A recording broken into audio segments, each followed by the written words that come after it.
So the Puerto Rico is an aggressive cruiser. It's a ship that wants to play up close in your face, and that's not the easiest thing to do these days, especially in a cruiser. Of course, it does have some battleship characteristics as well, like better armor, bigger guns, that kind of thing. But I haven't had a really good Puerto Rico game yet since I got it from the last dockyard. And here today, I finally feel like I had a decent game in this ship. It should be pretty good, honestly, given that it's an Alaska with another turret. Even though it has worse dispersion than Alaska, it still has improved pen angles on its AP, which we're going to see do some really solid work here, as people can't really do normal angling to this ship's armor piercing, which makes it really strong. Almost too strong, in fact. This is, I think, something that proves we really shouldn't have a Montana with improved pen angles. This is something that I myself have talked about in the past, where maybe a cool Montana buff would be improved pen angles. A little bit like Des Moines pen angles, maybe not even that extreme.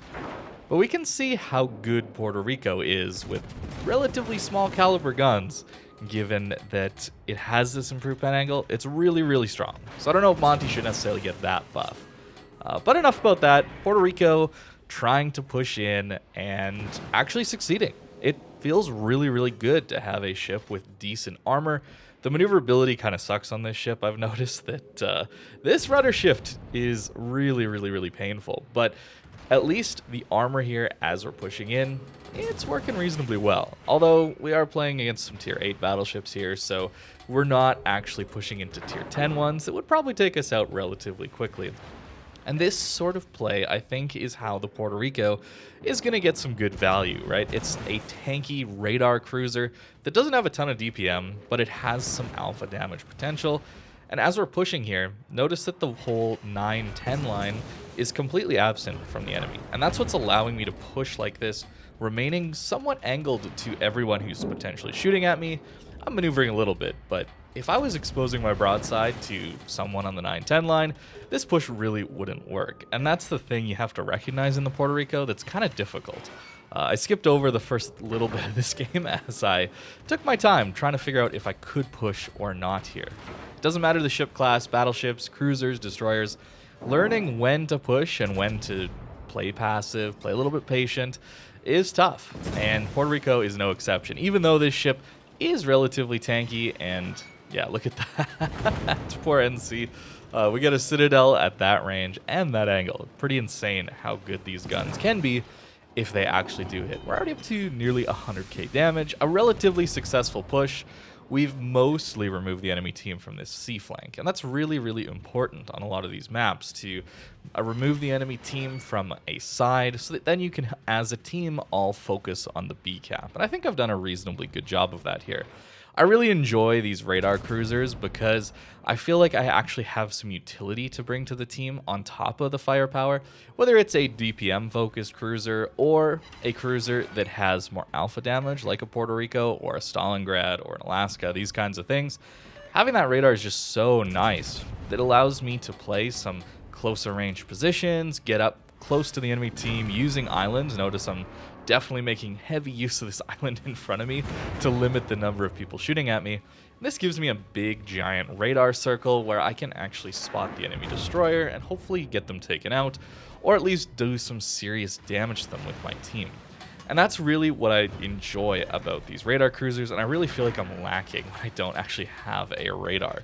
It's really nice. So Puerto Rico is a ship that I do like to play, but it's one that I haven't had this close range, more brawly scenario happen. Like, why is a Des Moines pushing through the B cap like this? It's games like this where the Puerto Rico kind of thrives, right? This little bit of chaotic, not sure where people are shooting you from kind of idea that the Puerto Rico can do really well in. We have a below water Citadel, so even though I'm worried about that NC getting some cross shots in on me, I don't think we're necessarily going to get massively Citadeled and punished here. Although the Des Moines does do some pretty solid damage. And now I just gotta wait, right? My team is kind of just hanging out behind me. I don't really blame them necessarily, given that they don't have islands to hide behind like I do here. But we do need to wait now, right? There is a time to push, and there is a time to wait. I need to wait for some more support.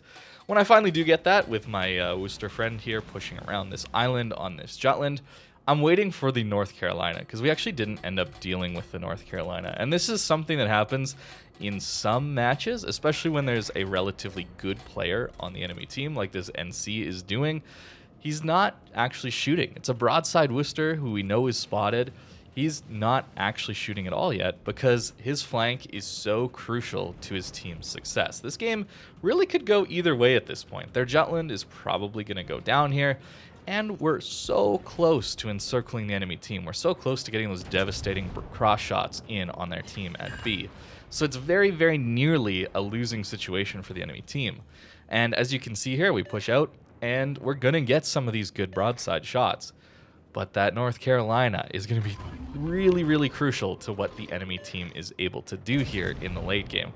There's a broadside Des Moines in B. There's a lot of ships that are turning out broadside to us or broadside to the Vladivostok or Thunderer in our spawn, that kind of thing. It's really not looking good. But then the NC shows up on enough HP that I have to deal with him. I can't just ignore him or quickly kill him. I have to angle in and deal with him. So I get one greedy shot in here on the Nevsky, and we have to deal with the NC. And just pay attention to, well, my team is, we lost a few ships in the middle, but there's still potential for massive crossfire here if this NC wasn't here. And this is the tough part in some of these games, is dealing with this flank. Fully clearing a flank is very, very important. And this is what happens when you actually don't full clear a flank. Puerto Rico, pretty good in this situation, although 6 bounces there, a little bit rough. And the NC is going to get some really, really high damaging salvos into me. I probably could have played this a little bit different, especially given that I have better DPM. Could have just loaded the HE, burnt him out, and relied on my trolley armor to get all of my guns firing. As I play the Puerto Rico, as I play some of these ships a little bit more, I think I will get a little bit better in some of these scenarios. As you can see, the improved expert loader that the American commanders have, it's really, really nice. The special commanders, that is. Halsey, and I think the 2 Doe brothers, I think that's what they're called now. George Doe, John Doe, something like that. Expert loader on the American ships is just so nice. I love it so much. And I'm trying to mitigate damage, as you can see, trying to angle in. But it's this slow rudder shift that basically means we can't shoot our rear turrets anymore. And we're going to take even more damage because of that. Our team is losing control, what little control, I guess, we had over the B cap. And even though we have 161,000 damage, it's not looking good. We're all out of heals, so we're probably going to at least trade or go down to this North Carolina. So this is a pretty good Puerto Rico game, one of my better ones so far. I'll probably play it some more as I want to play an aggressive radar ship. It's kind of a hybrid cruiser battleship. We do take out the NC, although I think this Nevsky does have our number here. 229 HP. Nearly survived, but still a really decent game in the Puerto Rico. It's a solid ship, just needs that close range action. At longer ranges, it seems to struggle. Dispersion, shell velocity, doesn't feel so good. But I had a lot of fun playing this game, and it was very interesting to see how that flank worked out and how well that enemy North Carolina did at just stalling our team. Didn't allow us to get all those cross shots in on B. As for the build, we are trying to get the most value out of our tanky, brawly radar ship. So we are actually upgrading HP, taking concealment, taking superintendent, getting more radars, getting more heals. Again, this upgraded gun feeder, expert loader I called it, but it's actually gun feeder now. So many changes ago, it's changed its name a couple times. It's really, really handy to have. Also, grease the gears. The turrets are reasonably quick, but grease the gears is really nice to have. Top grade gunner is awesome for a lot of these closer range ships, these closer range cruisers. You're likely going to get the reload buff.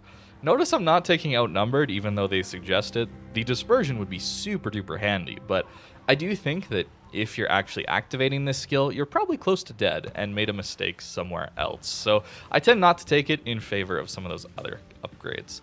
I'm taking reload here. You could go range, although, again, you lose a lot of DPM there, and I would much rather have the extra reload and try and get myself into more close range engagements. I think I'm going to do a lot better there. Concealment, I am taking steering gears. Even with steering gears upgrade, we have 12.8 second rudder shift.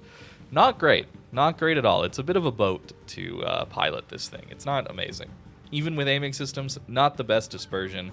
But it's an aggressive cruiser. It's an interesting play style, and it can definitely be a lot of fun. Alaska is certainly one of those. If the Alaska shows up in Black Friday, that'll definitely be one to look out for if you don't have it. It's a lot of fun. A lot like this Puerto Rico, and possibly even better, especially at its tier. Tier 9 versus Tier 10. I mean, Alaska is much better at its tier than Puerto Rico even. But the Puerto Rico is interesting, and I finally had a good game in it. So thank you very much for watching, and I hope you have a great rest of your day.